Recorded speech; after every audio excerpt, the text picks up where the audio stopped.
Welcome. இப்போ நீங்கள் பார்த்துட்டு இருக்கிறது சரக்கொன்றை மலர். இந்த மலர் வந்து சங்ககால தமிழ் இலக்கியத்தில் கொன்றை மலர், சிவனுக்கு உரிய மலர்னு நம்ம சொல்லியிருப்போம். அந்த பூ தான் இது. இது வந்து சரசரமாக இருக்கனால சரக்கொன்றை அப்படின்னு சொல்கிறாங்க. இந்த பூவோட சிறப்பு அம்சம்னு பார்த்திங்கன்னா, இந்த பூ வந்து சுகருக்கு நல்லது. இந்த பூவோட இதழ்களை வந்து நைட்டு தண்ணியில் ஊற வச்சுட்டு காலையில் எடுத்து அந்த பூவை மென்று சாப்பிட்டுட்டு அந்த தண்ணியை குடிச்சிட்டு வரலாம்.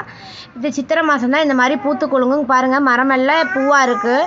இதோட காய் பார்த்திங்கன்னா பீன்ஸ் மாதிரி இருக்குது. இதை உளிச்சிட்டு பார்த்திங்கன்னா ஒரு சதப்பகுதி மாதிரி இருக்கும். அதை எடுத்து புளிக்கு பதிலாக நம்ம ரீப்ளேஸ் பண்ணிக்கலாம். இப்போ பாருங்கள், வாத்து இங்கே கீழே தண்ணி குடிச்சிட்ருக்கு.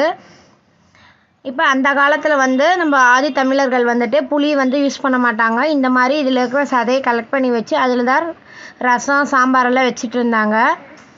நீங்களே ட்ரை பண்ணி பாருங்கள். இதில் வந்து இலை, இந்த பூவு, அதோட பட்டை எல்லாமே வந்துட்டு மருத்துவ குணமுடையது ஃப்ரெண்ட்ஸ். தேங்க்யூ.